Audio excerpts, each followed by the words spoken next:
Other stores are locally owned or owned by the Hunakota Corporation, or there's one store from Sitka, so at least it's owned by somebody in Southeast Alaska. We do not want this place to become over-commercialized like everywhere else, so we keep it as natural as possible. The tour we're embarking on is a 1.5-hour tour. We'll be traveling through some forest area. I like to keep it as traditional as possible, so I'm going to tell you the traditional uses for the tree. When we get to the water, I will tell you about our food source and what we find in the water, and also what comes from the land. On our return, I will tell you about our ticket structure. I will tell you one ticket story, and then I'll tell you about the berries. Wow. Until we reach the top of the hill, just enjoy the view. And it's beautiful.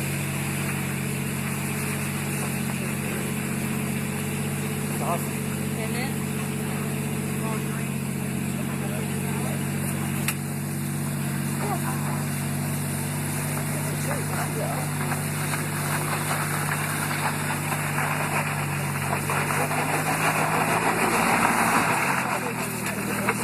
All you guys in the third car can get out first.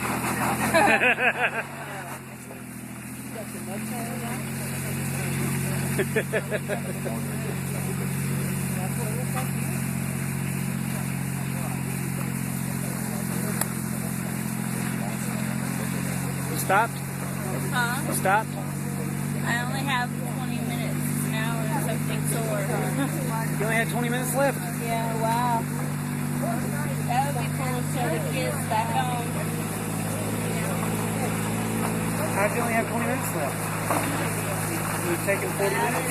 Yeah. Oh, I okay. guess from yesterday. It's the battery. I thought you meant a tape.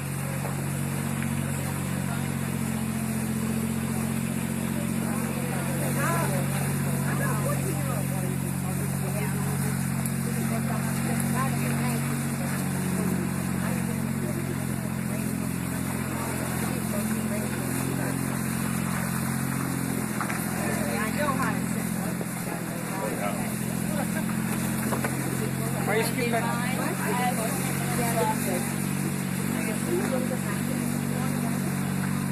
I'm getting it. All right. Take a look out on the driver's side. We're looking for the tree that's a little bit darker. And it has this one. This is the Sitka spruce scissor one. It looks a little bit scaly, like it has round pieces of bark. There's another one. And right here, this, and there's one more right there. That is the Sitka spruce tree. This is our state tree, and it stands very tall. Its branches appear to be a little more upswept, and the needles on there are very hard to handle, so you don't want to handle that with your hand. You might notice a substance coming out of that tree that is called tree sap, and there's a hard part of that sap called pitch that we can use for medicine. What the tree is trying to do is heal itself from a cut or a wound. And so as quickest we learn from the tree, and we will take the sap from it and put it on our own cut and wound. I'm holding a piece of the bark up here that you can see if you need to. Again, that is the Sitka spruce tree, and the bark is shaped sort of like a potato chip. Pringles, maybe. Now, we could also use the sap from that tree and make a topical. This topical ointment is good for joint and muscle pain. It's a natural antiseptic. I told you it was healing its own cut and wound. And this can be also used for cuts and scrapes or skin infections like insect bites. And burns, rashes, and chapped hands. So that's the Sitka spruce tree. You can also take the tip part of that tree at the very beginning of the season and shed the new tip, and that it, when it comes out, it's bright green in color and it's really soft. So we can pick that tip off and we can make honey. Spruce tip honey. This is my own spruce tip honey that I made. And it turned out to be a beautiful amber color. And you can imagine it tastes just like honey. But at the very end of your palate, you taste the sweet tip of the fruit. Now we also have one more thing we can do with the fruit tree. We can go and get its root. We will pull up some of the moss around it. We'll pull out the root, and then we can split it and weave it into a hat or a basket. Now these hats or baskets are woven so tight that they can carry water in them. Yeah. The next tree I'd like to talk about is the hemlock, the western hemlock. You can see out here, and you can identify it by the top of the tree. It kind of leans over a little bit to one side or the other. That is the western hemlock again there. You can see the branches on that tree. The needles are pretty soft and easy to handle. So we use this tree to harvest my traditional, my favorite traditional food called herring eggs or herring roe. What we do is we will take the branch. Oh, here's a piece of bark that I have. Little small pieces of strip. See, it looks like bacon. So we'll take the branch from this tree and we will put it in the water when the herring are spawning. The herring will swim over it and drop their eggs. Then in a couple days we'll go and retrieve our branches. To cook the eggs, we'll heat up some water and blanch the branch and pull it back out. And then we can peel the eggs off and eat it. The eggs themselves are white in color and they're really tiny, about the size of the tip of a pencil. They're very high in protein and calcium. I like mine dipped in seal oil and soy sauce. I'll tell you about seal oil along the way. For now, take a look out at that foggy water. That looks so beautiful. So even though it's raining, it's still beautiful. In fact, I like it when it's like this. You can see that the tide is sitting about mid-tide. And we had a low tide this morning at 5:34. And our high tide is going to be at 11:44. What time is it? 11:54. It's still coming in. 11:30. It doesn't look very high. We're not going to have much of a high tide today, it looks like. I know the tides are created by the Earth's alignment between the sun and the moon. So if the sun and the moon are diagonal from each other, they kind of cross each other out and there's not much tide movement. But if they get more along horizontal from each other, then it pulls the water out and it creates these tides. But it might be at that diagonal where we're not getting a big tide. So we have 4 tides per day. We have 2 outgoing tides, and when the tide is out, we can get clams and cockles. We can find a type of a chitin called a gumboot that we will harvest. We will also find red ribbon and black seaweed. And you can find a lot of peach asparagus and some other greens along the beach line. Also out in the water we have krill. And that's what the humpback whales like to feed off of. I see the little fish just jumping right now. So if you take a look out at the water, you can see the main piece of land on the left. And then to the right of it, you see a larger island. If you travel out in between those 2 pieces of land on that waterway, you'll be heading out to Glacier Bay. Glacier Bay is the ancestral homeland of the Hunakau, that's the Huna people. And it's also a great feeding ground for the whales. That's where our whale watching tours will head out, that way. So lots of krill out there. You will also find the Steller sea lion, which can be identified by its triangular shaped head. A harbor seal has a rounded head. So if you see something poking around out there, it could be either a harbor seal or a Steller sea lion.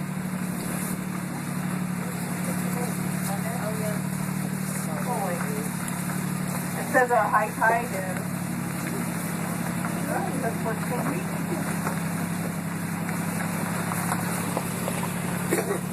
Low is 1.1. 14 and 15 feet.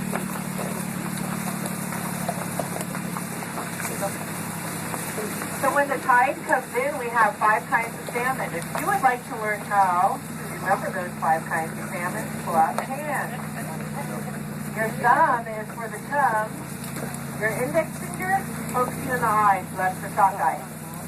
Your middle finger is the large one, so that's for the king. Your ring finger is for the silver, and your pinky is for the pink. Pretty handy way to remember that, right? Sockeye. We also have halibut. There's some black cod, yellow eye, and red snapper, and trout. Yum. Now I'm hungry. If you take a look at the plant right on side of us, directly in front of us, it's got a big white flower coming out of it. This is past its harvesting time, but it is called cow's parsnip, and in Tlingit, we call it Yana 8. There is a certain part of that plant that we will eat, a shoot of that plant. So we'll take that and peel it, sort of like a celery peel, and then it gets dipped in something sweet, like sugar. And I like mine dipped in sugar and seal oil.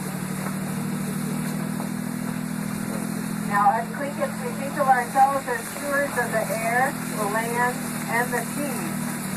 So when we harvest our food, we do so gently and with care. We only take what we need for our family, and we leave the rest to grow for the following year. Since it is our food source, we want to provide for ourselves next year. So for the seal, when we go out and harvest it, and I actually did this for my first time, day before yesterday. So we went out and we got a seal, and we will use the fur for clothing. So its hide, we'll stretch it out and treat it, and then we're going to use it to make moccasins, and we will also make jackets out of it, so vests, and we can use some of the fur as embellishments on our regalia. We will eat the meat. That's what I had for dinner last night. And we will take the fat and render it down into an oil or a grease. So we put it in a frying pan, sort of like a bacon, and cook all the fat out of it, and then we'll jar it. We'll jar the oil. Some people call it grease, some people call it oil. And then I like mine over my potatoes, I put it over some rice, I will dip my dry fish in it, I'll eat it with my herring eggs. Yeah, really. What else? Seaweed. Yummy. So that is also how we naturally preserved our food in seal oil. What we would do is take a log and carve it out. I would prefer to have sections in mine, so I would carve a section for berries, another section for all of the fish that came from the ocean, and another section for the Sitka black-tailed deer and maybe even the moose that we occasionally find on the island. All of that food would be covered with seal oil, and since it is protecting, the oil is protecting the food from the air, it preserves it that way. Now, before refrigerators and freezers came into play, we used to use glacial ice. And again, glacier rays right out that way. And this body of water that we're looking at, this is known as Icy Strait. And it was named Icy Strait because there used to be icebergs floating around out there a little over 100 years ago. And so that ice was used to preserve some of the foods as well.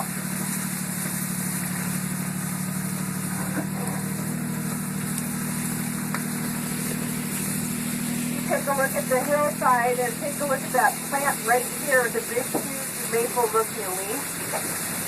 That is called the Devil's Club, and we'll see a lot of it. Here's some more up close. And take a look at the spine, the stalk from that plant. You will see that the stalk has a lot of nettles on it. kind of spiny. Now this plant, the Devil's Club, is a very sacred plant to us cricket people. Here's some right up close. It's sacred to us because it holds a lot of medicinal properties. Now I have a mentor who took me out seal hunting the day before yesterday, and he is teaching me traditional ways to do things as well as to make medicine out of the plant. One of these plants is the Devil's Club, and we made a tea out of it that I have up here. This is the last of it. I gotta get some more, make some more medicine. So this tea, what I'll do is I will take the bark by scraping the nettles off. I'll peel the bark off and put it into a pot. I'm going to fill that pot about 3/4 full with water and then render it down. Fill it back up and render it down a little bit again, and then I come up with this tea. So this is good for everything internal. You can think of it as a liquid Theraflu. That is also good for diabetes and everything else internal. My mentor has been taking this for 8 years because he had his gallbladder taken out. It takes about this much each day, and he has not been sick for 8 years. Not even one cold. No inflamed prostate, his cholesterol is low, and his blood pressure is good. So that's the Devil's Club tea. You can only get that by making it. We could also make a topical out of this plant. And this topical, I like to mix it with my fruit one that I showed you earlier. This is good for relieving pain and aching muscles. Good for arthritis. And I have fibromyalgia syndrome, so that helps with my symptoms. It's also good for surface wounds, psoriasis, eczema, bruises, swelling, and it promotes blood circulation. Now, all the way in the back car, Darlene, that's my sister. She's the eldest of the family. I'm the youngest. And she actually taught me how to take care of headaches with this stuff by just putting a little bit of it on the forehead. We just put this waterfall into you this morning. Good job. See, it's very clean. This water is being created from a snow melt that will run all summer and even throughout the winter. It'll run. So if you want to take a drink of that, you can. It's good to drink. The waterfall doesn't freeze? I like to tell our guests, don't ever drink anything that is sitting still. It's stagnant, it's growing lots of bacteria in it, and you can become very sick with something called giardia or beaver fever. Nasty business. The bad flu-type symptom that will stick with you for about 7 days. And it comes out your way. If you take a look at the hill, you can see a lot of trees that have been blown down. There's a big wind that will come in from Glacier Bay and from the north. And it will whip through that area. And because we have such a shallow root system, it just uproots those trees.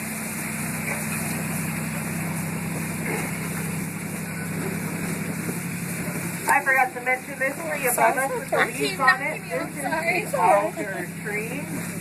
And this, you may have heard of before. The alder tree is used in our smokehouse to flavor all of that food I mentioned. In fact, that seal meat that we cut up, we put it inside of the smokehouse yesterday, and it will be ready this afternoon. Here's our second waterfall. And you can see the right side is lined with the Devil's Club.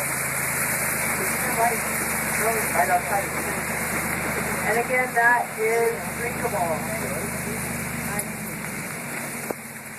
And when we get to the bottom of the hill, you'll want to look down on the ground, and you're going to see 2 crab pots right about here. So the one on bottom is square. That's used for commercial fishing. The round one that's on top is used for personal harvest. Do you folks know what kind of crab we can find here? Dungeness. We have king crabs, and we also have snow crabs, and we have shrimp.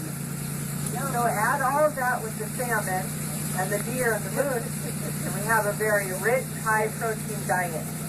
If you have a friend, Waiting to or see a even if you 7-Eleven. own your own skip and a crab pot, a fishing pole, you're pretty set for food. Go out and harvest, fill your freezer as much as you can. Of course, huh? Where's my crab? I don't got that. Oh, we didn't go for crab. We set some jigs in for some halibut. So when we went out for the seal, we went out and got the seal, and then we whipped back around where we dropped those jigs. And then we pulled it up, and we got 2 halibut on one.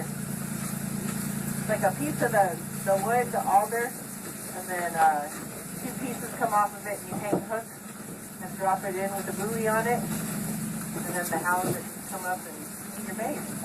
Cool. This piece of land that we are on is named Chickasaw Island. Chickasaw Island is 50 miles wide and it's 75 miles long. Kuna resides at the northeastern tip of Chickasaw Island. This island began its journey about 400 million years ago, where it used to reside 9 degrees above the Earth's equator. Along its travels, it ran into a few states, the state of California, Washington, and Oregon. If you take a look at the rock on the hillside, you'll see a lot of layers in this rock. Some minerals that were picked up from these states that we ran into are embedded inside of these minerals. If you take a look directly above us, you'll see how shallow our root system is. Wow. In Tlingit, you say, Uskanee. That means scary. So back to that rock though.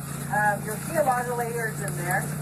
And then you'll see white spots. This is a good example right here. Those white spots there. It looks like bird droppings, but it is actually called lichen. Lichen is responsible for tearing that rock down and breaking it up, and then it turns into a rich soil. And here's a really good spot for it. And then you can take a look up again, and what do you say in Tlingit? Scary. That's Scary. mean.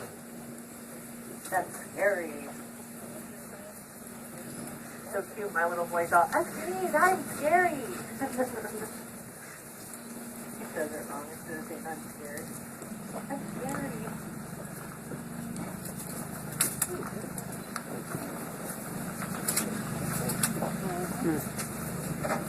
Now there's some scientists that were just here recently, and they've done some studies on these layers. And that's how they can tell exactly where this piece of land originated at. Because there are fossils embedded inside of these layers, those animals, you can tell their origination is not from this area. And the only place that those animals originate is about 9 degrees above the Earth's equator. Now they were actually here last week, and they did some studies on the other part of the island over there. And they said that that side of the island is about 27 million more years old than this one. And they can figure out where it originated from. And we'll find that out probably within the month, because they took samples and stuff home with them. So they'll tell us later. And I hope that I get to go out on the next study that they have when they come into town. My name's been handed off to them, because I want to learn as much as I can about the land. That would be cool.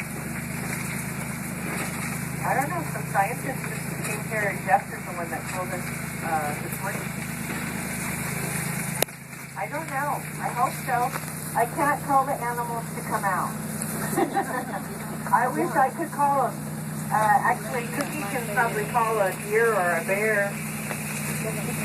Like somebody that's breathed in his mouth. But no, we of course don't guarantee any animals along the way, but we're usually just being explored too. Occasionally we see a bear. Saw a deer once so far this season, but it's unpredictable. For the most part, they don't want anything to do with this big huge car with this foreign material running around.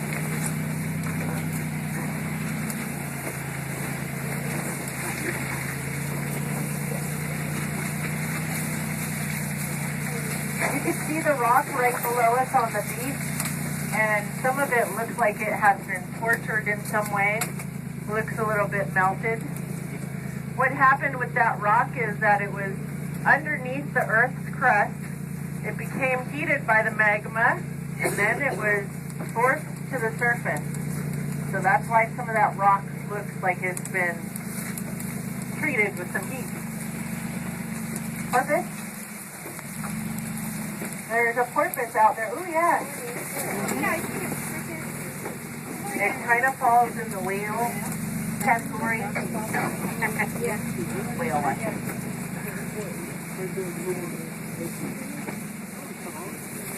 So the doll porpoise that we see swimming around out there, No. it kind of looks like a dolphin, but it's black. And you will notice this little creature following your cruise ship. If you go out to the front of your cruise ship and take a look down, it likes to race your guys' boat. So it's traveling right on side of you, usually on both sides. If you want to take a look out there later, you might see one. Actually, a few of them, they travel in packs. Alongside the boat. Take a couple of pictures ready to show up.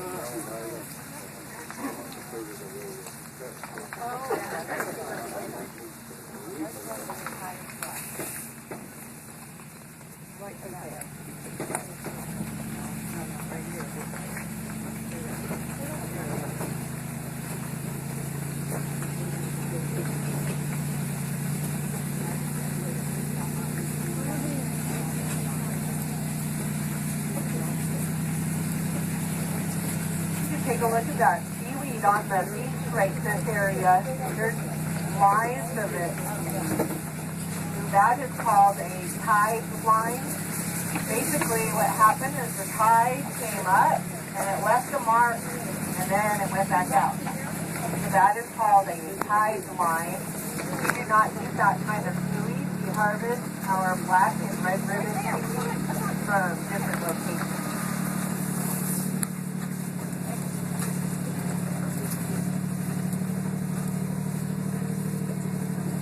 And this little cove is our destination. We're going to come up to the end of the trail ahead, and we have some boundary markers set up for you, so I'll point those boundary markers out. You are free to go down on the beach, and you can collect yourself a rock or a shell, and you can take that home with you.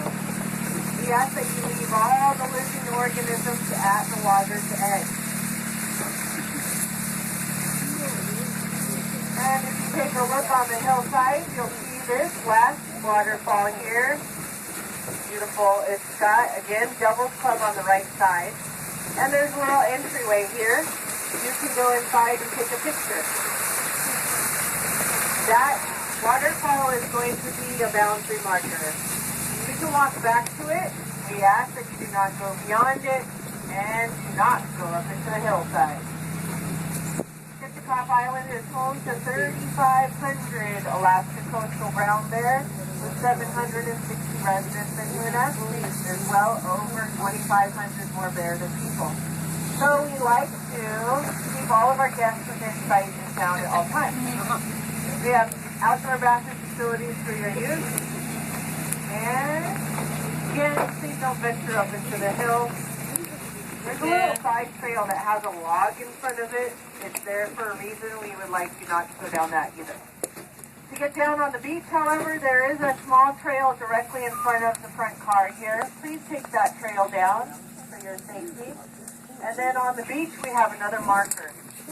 You go into the cove, go around, and as soon as you hit the end of that corner, look to the tree for the pink ribbons hanging out, because that's your other boundary marker.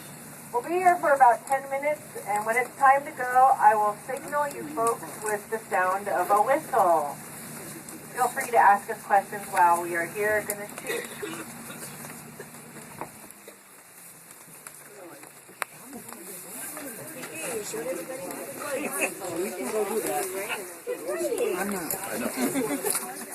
Here, hold on, I'm going to get out. Watch your step.